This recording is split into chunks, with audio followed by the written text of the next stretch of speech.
The world woke up to a moment that many believed would never come.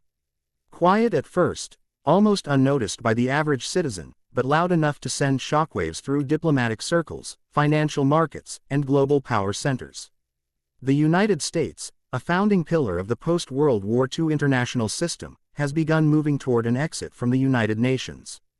For decades, the UN was seen as the main table where America sat at the head, shaping rules, influencing outcomes, and projecting power without firing a single shot.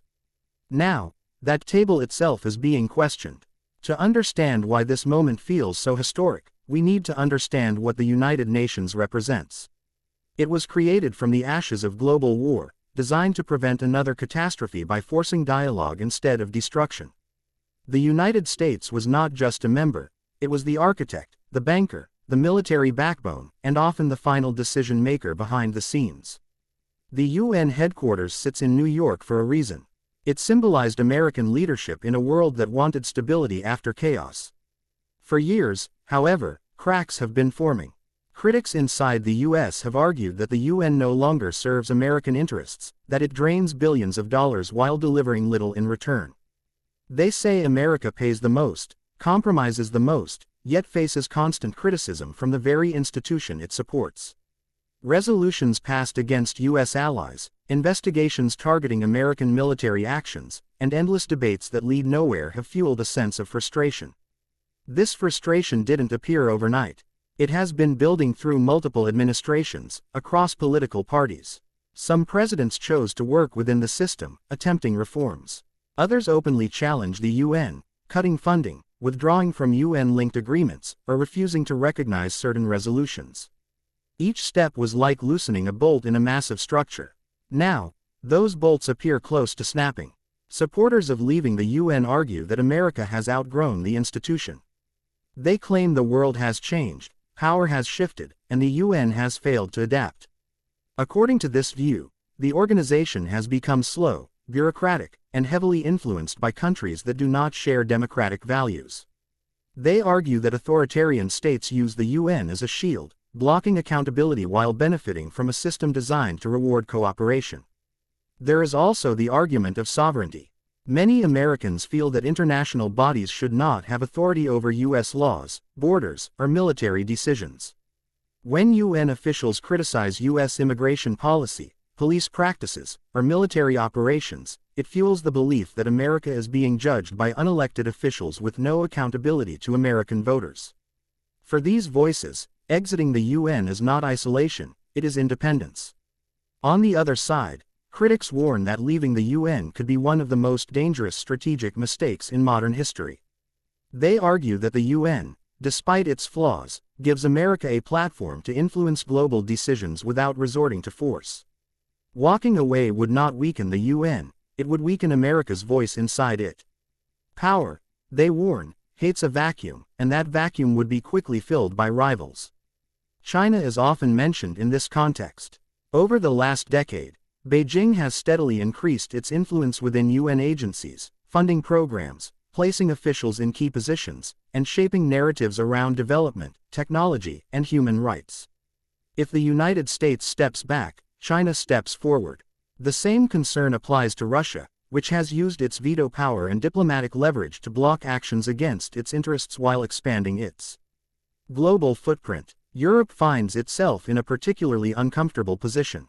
Many European nations rely on the UN as a counterbalance to raw power politics. If America leaves, Europe may be forced to choose between aligning more closely with China, attempting to reform the UN on its own, or building new institutions altogether. None of these options are easy, cheap, or fast. For smaller nations, the situation is even more alarming. The UN, flawed as it is, provides a stage where small states can speak, negotiate, and seek protection under international law. If the US exits, the balance inside the organization shifts dramatically. Smaller countries may find themselves under increased pressure from regional powers, with fewer tools to resist. There is also the question of global crises. From climate change to pandemics, from refugee flows to food shortages, modern problems do not respect borders. The UN coordinates responses, shares data, and mobilizes resources. Without US participation, these efforts could become slower, weaker, and more fragmented. The world could enter an era where cooperation is optional and competition is the default. Economically, the signal alone is powerful. Markets react not just to actions, but to uncertainty. And America stepping away from global institutions raises questions about trade, sanctions, aid, and long-term stability. Investors begin to wonder which rules will still apply tomorrow and which alliances might dissolve next. Inside the United States, the debate is fierce. Some see this move as the fulfillment of a long-promised vision, an America that puts itself first, no longer constrained by international commitments. Others see it as a retreat from leadership, a step backward from a role the U.S. has played for nearly 80 years. History offers lessons here. When major powers disengage from international systems, those systems rarely collapse immediately. Instead, they transform. New alliances form, new norms emerge, and influence shifts slowly but decisively. The world that comes out on the other side often looks very different from the one that went in. Supporters of the exit argue that America does not need the UN to lead.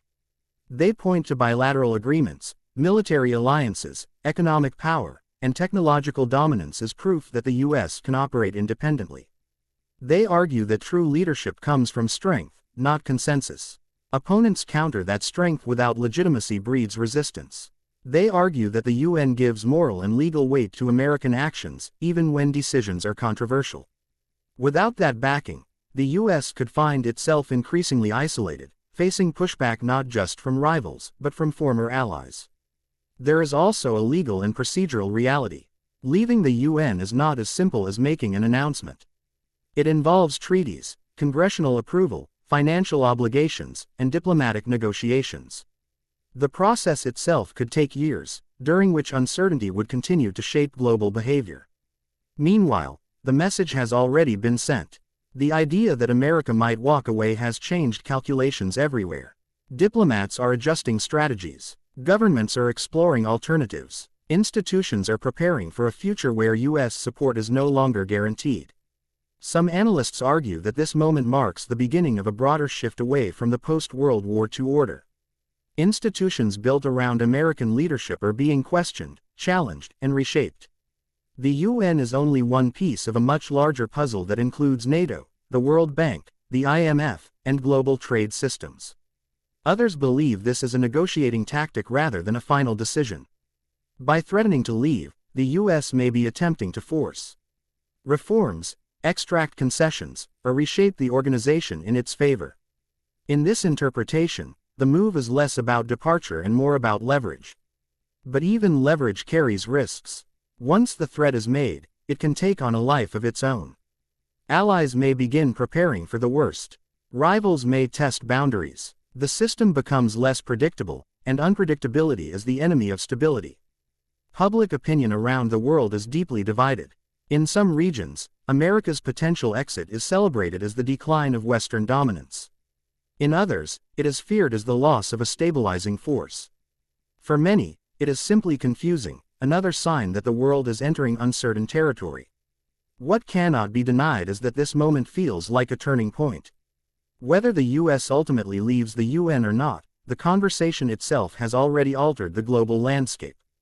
It has exposed deep dissatisfaction, shifting power balances, and a growing divide over what global leadership should look like in the 21st century. If America does leave, the UN will survive, but it will not be the same UN. If America stays, it may demand changes that redefine the institution from within. Either way, the era of unquestioned American dominance in global institutions appears to be ending. The question now is not just what America will do, but how the rest of the world will respond. Will this lead to fragmentation, with competing blocs and rival institutions? Or will it force a long overdue reform of global governance? As history has shown time and again, moments like this are rarely clear in the present. Their true significance becomes visible only years later. For now, one thing is certain. Something has begun, and the world is watching closely, aware that the decisions made in this moment may shape global politics for generations to come.